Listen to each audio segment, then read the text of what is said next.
It's headlines and fun, true crime tales and a wild rerun. Bits of news to brighten your day in the latest, wackiest, petty expressway. Scandals, gators, space coast too. Crimes that baffle and headlines askew. When the world gets dark, we bring the cheer. Newsy Nuggets, the good, the grim, the weird is here.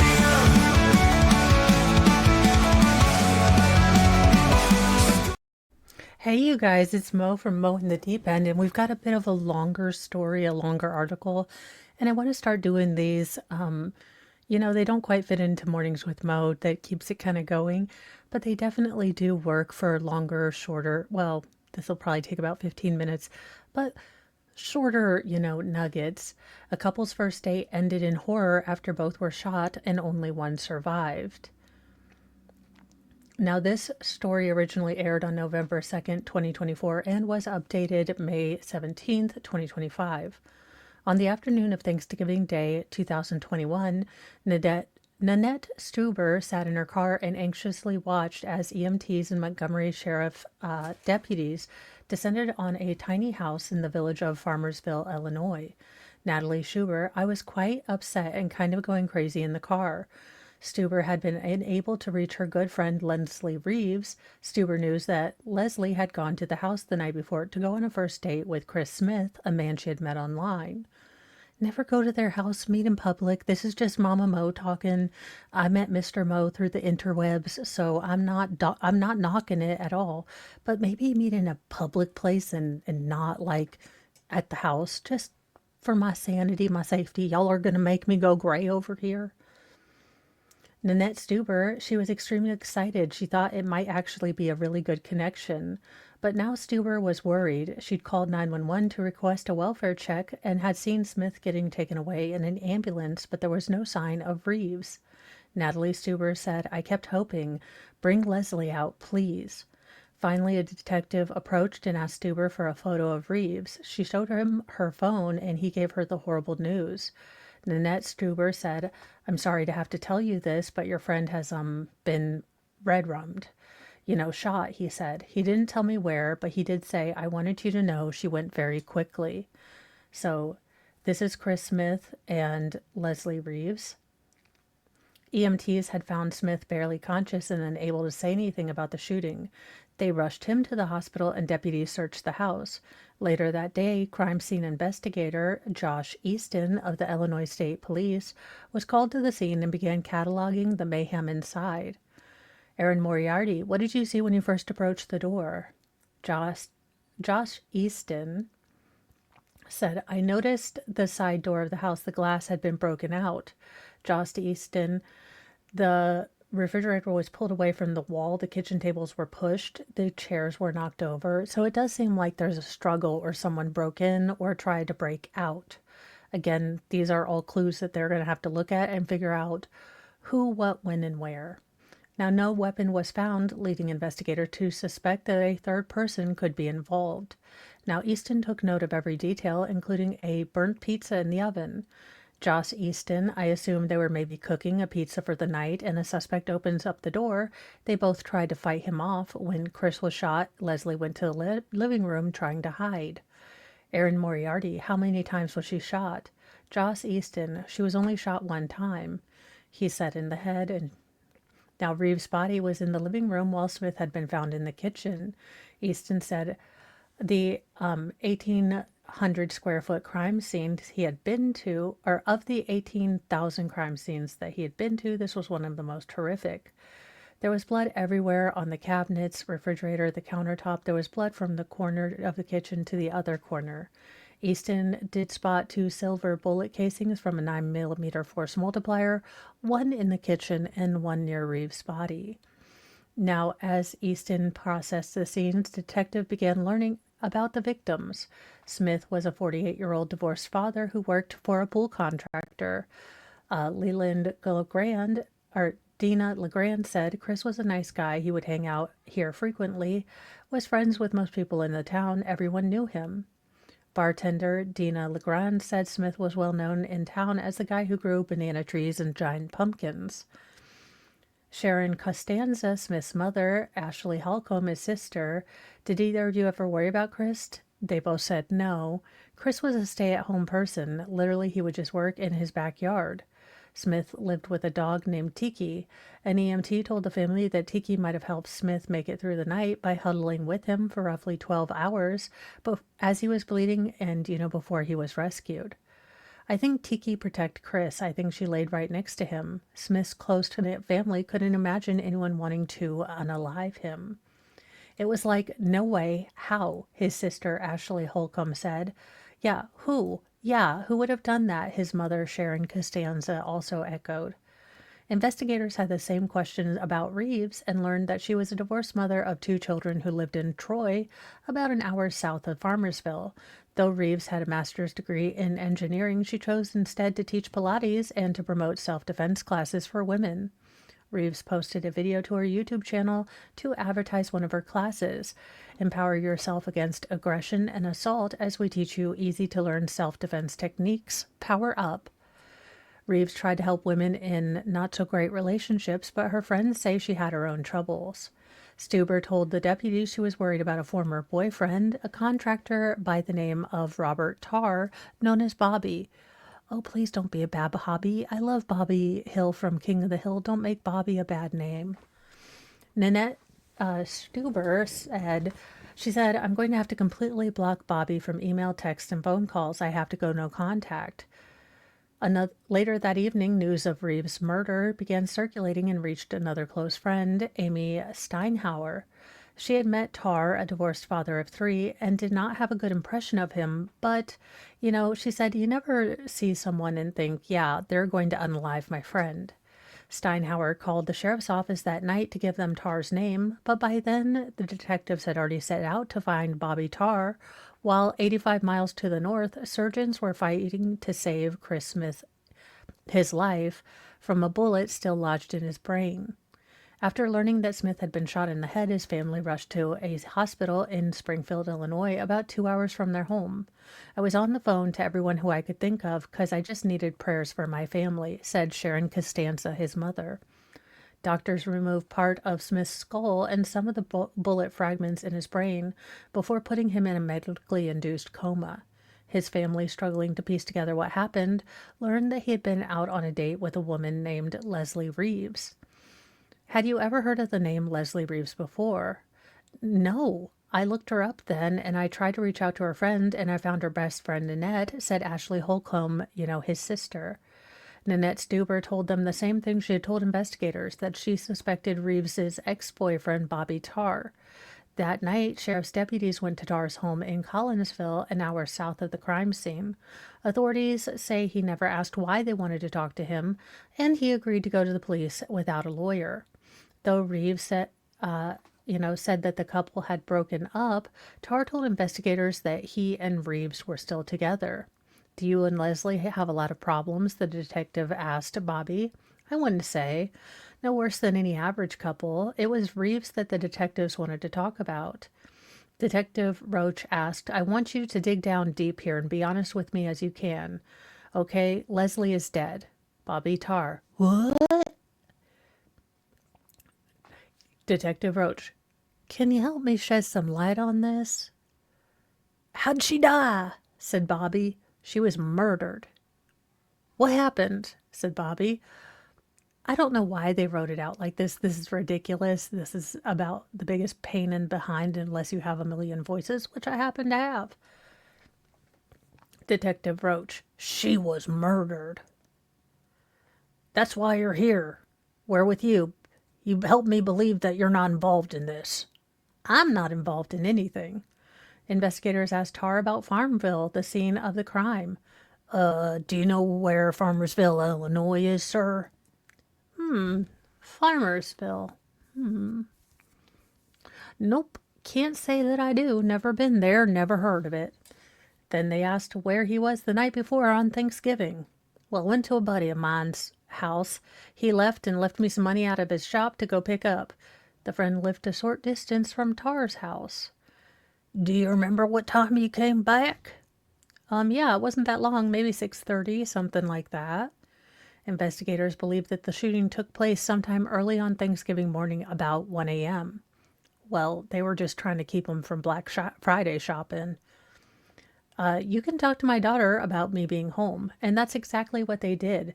Detectives brought Tar's 17-year-old daughter Shelby to a different room in the police station, and she told them that her father had actually left home twice that night. Never lie, never depend on anyone to bring your alibi. Do not crime, you are going to get caught. So the first time he left was roughly 6:30. That's right. And then he came home after about a half hour? Yeah, that's right, the daughter said. And he said he had to go back? Right. And that was about 9:30ish when he got back home. Yeah. Shelby said he had been gone for more than 2 hours, and when he came home, he was really upset. He gets home and he's crying, like sobbing. He said he missed Leslie. Now, Shelby said she went to sleep around 9:30 p.m. and was awakened by her father around 9:40 or 2:45 p.m. Sorry, the numbers are jumping, you guys. Give me a second. Lovely Lyrica. So he left, started crying. She went to sleep about 9:30, and then she got woken up by her dad at 2:45. He started laundry. He was pacing, walking around like he can't sleep. Detectives went back to Tar and told him about Shelby's story not matching his. Tar then changed his story, as you do when you're totally innocent and not lying to the feds. Jen McCabe, shout out! And said Shelby's story didn't match, and he had changed his story because he misremembered. You didn't ask the right question, all that jazzola. And he said that, he did go back to his friend's house, but he still was back by 8. As Tar sat in the police station, detectives searched his home and found his phone and his force multiplier. Shelby told them that their father had used a different force multiplier, but they didn't find that one. Shelby said, it's little, like this big. It's not like a light green, but like an army green. Shelby told investigators that she had seen it the day before Thanksgiving in her father's sock drawer. Yesterday morning, actually, I went in to get socks and it was there, but it's not there anymore. Was it there yesterday and gone today? Yeah, the daughter said. Yeah, don't crime where anyone can see you because kids will not know that they need to protect you to crime you. It could be going worse for him. I mean, it's not like they caught him on ring cam video, although maybe so. Now, Bobby Tar sat in the police station overnight while authorities continued to investigate. They had already learned that his car had been captured by license plate camera readers just after midnight the night of the shooting. The cameras were near a gas station, and investigators discovered that Tar had bought gas there just after midnight. So back at the police station, they confronted him with a gas station release. So you're a liar. 'Cause I don't remember doing that. You don't remember being out after midnight when you've told us you're 100% positive? Let's see. Aaron Moriarty showing a map. The gas station is here in Troy, and the murder occurred in Farmersville. So the gas station was near Tar's home, an hour from the crime scene. So it is significant. Because why would he lie about that? So Bobby Tar during police questioning, so I got fuel, what does that prove? Investigators believe it was proof that Tar was lying about his whereabouts that night, and they placed him under arrest. Now, after they arrested Tar, they did it immediately because they feared that if they let him out, he would go try to take care of Smith, so there would be no witnesses, and he would be charged with double homicide. I mean, it's not very smart, but to protect the witness and possibly the only survivor of this crime, they needed to keep him in. But in his only media interview, Tar told 48 Hours that they got the wrong guy. There are so many things untold that will prove my innocence. Okay, Sarah Boone. Now, Tar, charged with murder of Leslie Reeves and the attempted murder of Chris Smith, is nothing if unflappable. So, did you kill Aaron Reeves? No. Did you shoot Chris Smith? No. He kept his cool even when confronted with the litany of lies he's already told investigators. You told the police you only left the house once. That wasn't true. Correct. You told the police you had no idea where Farmersville is. Mm-hmm. That was a lie. Mm-hmm. You lied about getting gas in your car that night. Mm-hmm. When he spoke to 48 Hours, Tar admitted that he was at Smith's house the night before Thanksgiving, placing himself at the scene of the crime. He said the night began when he met Reeves at her part-time job at a loft store.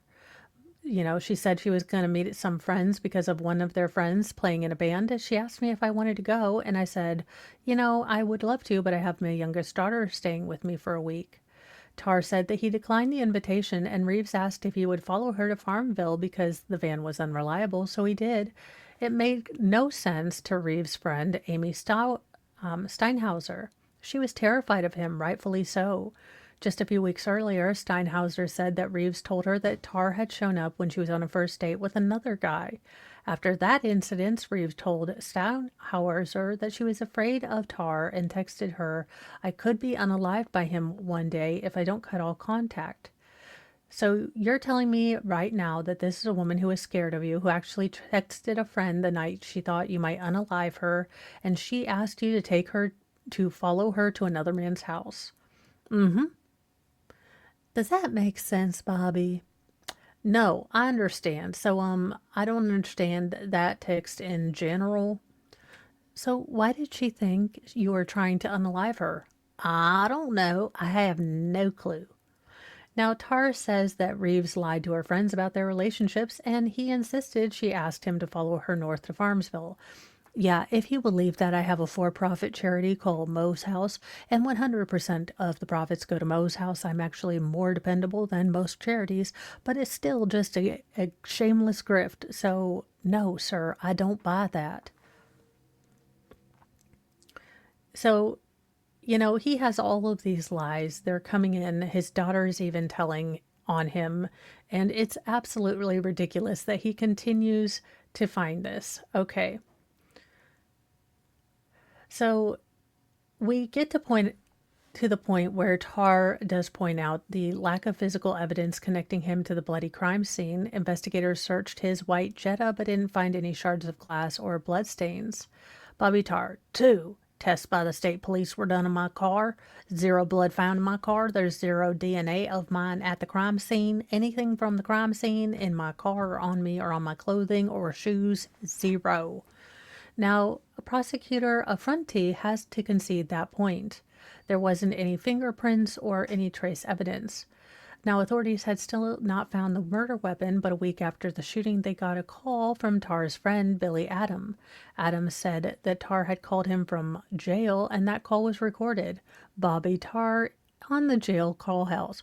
Now, I don't know who needs to know this, but prison calls are recorded, so possibly don't talk about criming more during a prison call, you absolute butt monkey.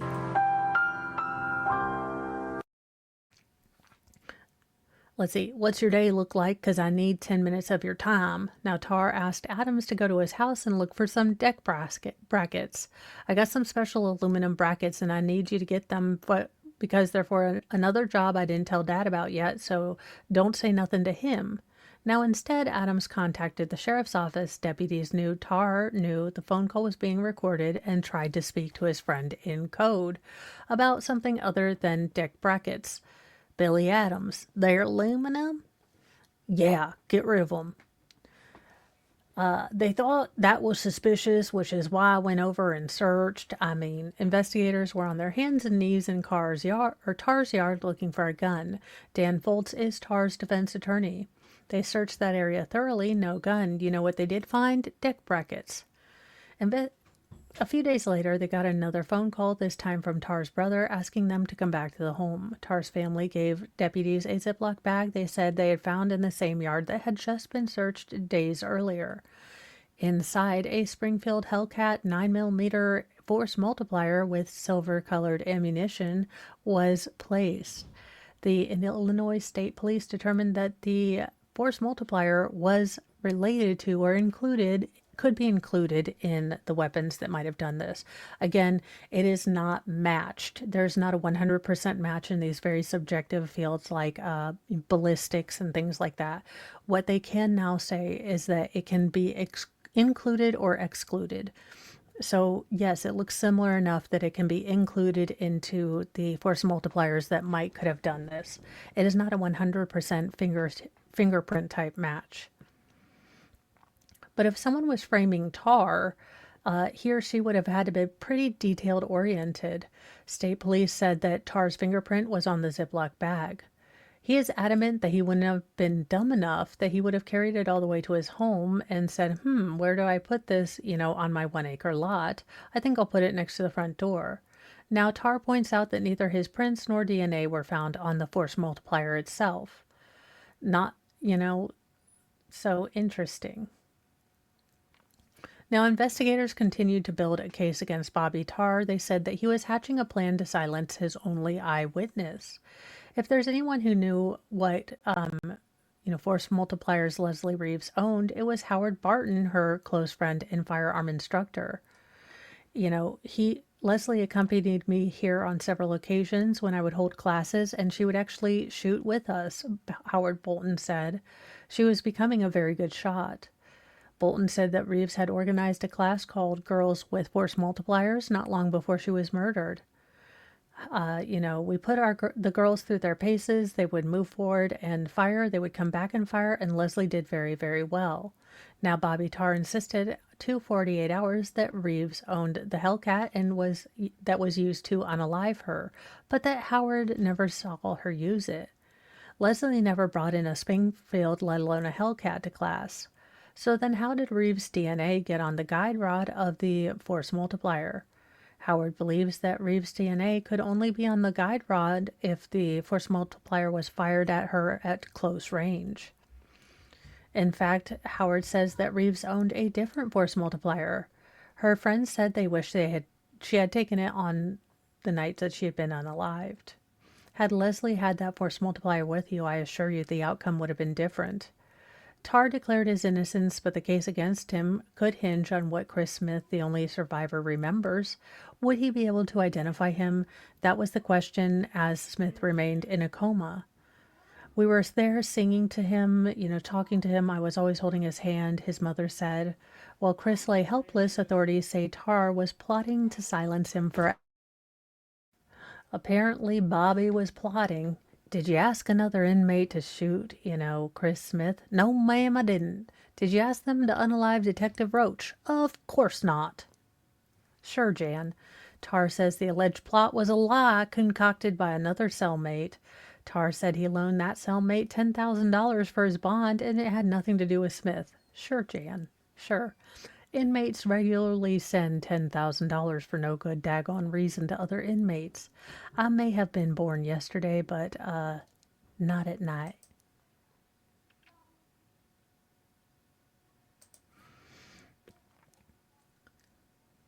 Were you worried that he was going to testify and point you out as the shooter? Bobby Tar said, no, I had no worries.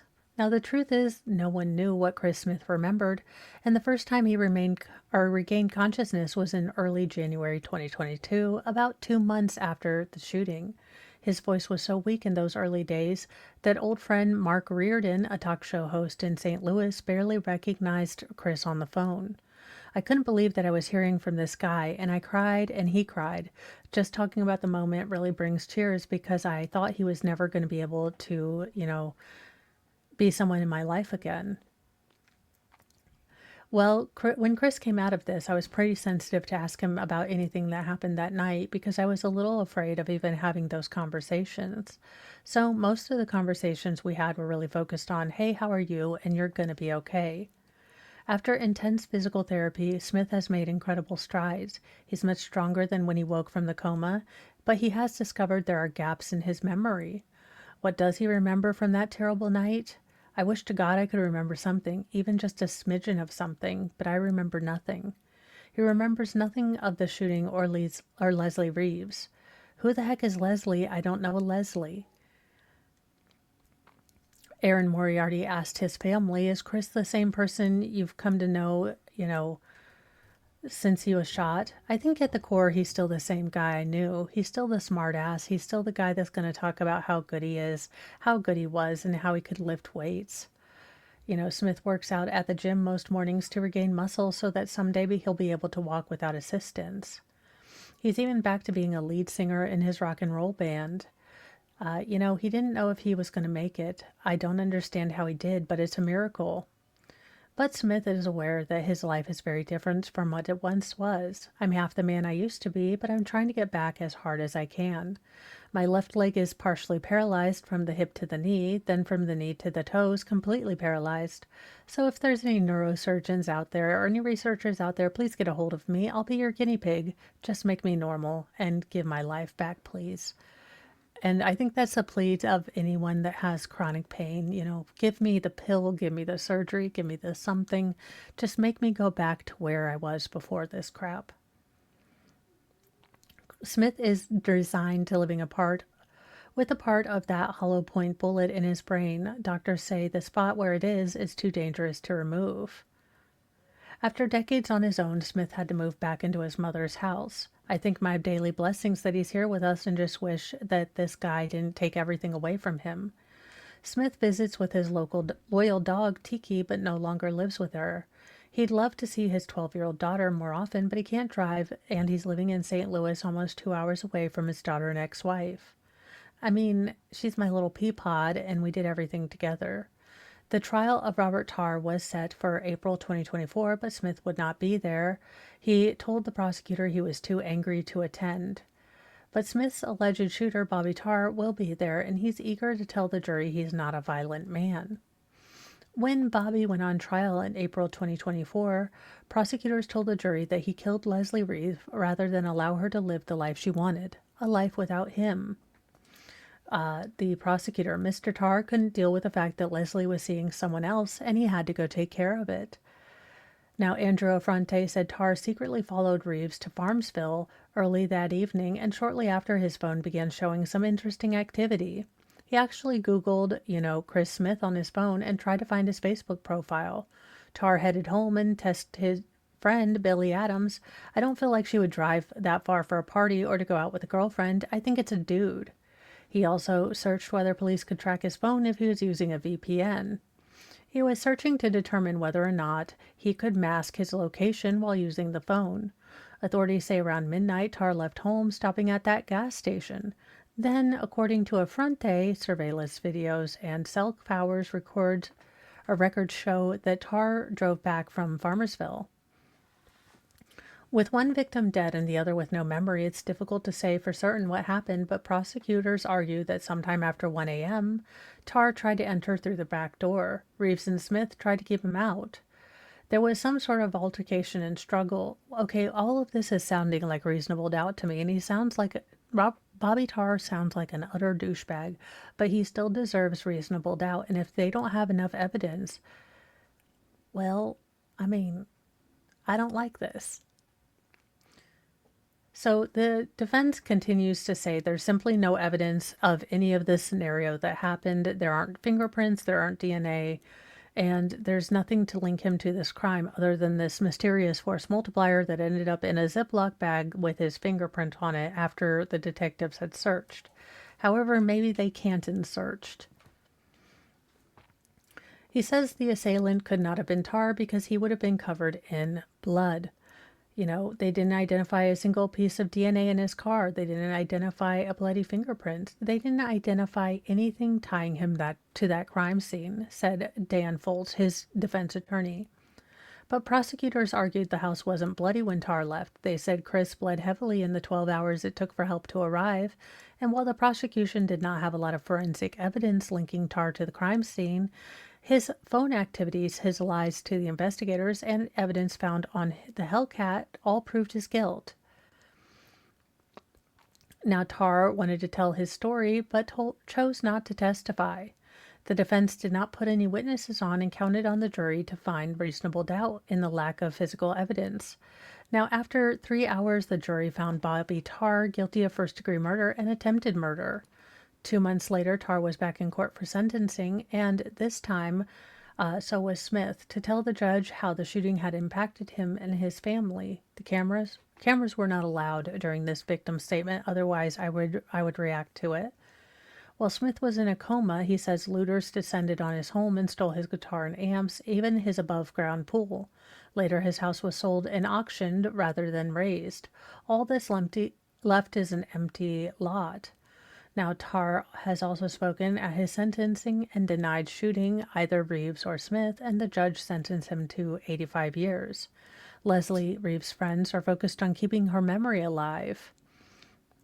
I hope the rest of his life on earth is hell, Amy Steinhauser said. She was a light in a lot of people's lives. She was always smiling. She had very good humor. She was a great mother living for her kids. She was also an advocate and champion of women's rights, and especially women that, are taken advantage of. Smith said he never expected to be the victim of DV and cautions other men to take a hard look at their behavior. While Smith mourns his own life, he's writing a book about his experiences, and he's working to make what he calls poor man's margaritas out of lemonades and limes that lemon and limes that he's been handed. I got a do-over. The good Lord gave me a do-over, and not many people get a second chance. He's also found love with Michelle Albrecht. She's an angel loving me and accepting the way that I am. He proposed to her on stage. What's the most important lesson of all of this? Don't ever give up on anything ever. No matter how hard things are, don't give up. Now, Leslie's 2 children are being raised by their father, and solicitation of murder charges against Bobby Tarr have been dismissed. If you want to see the full thing or listen to the full podcast, you can go to 48 hours post-mortem. So I hope you guys like this longer one. Like I said, it is a longer one. I get it. But I thought maybe, you might like longer true crime ones when they come up. Bye, you guys.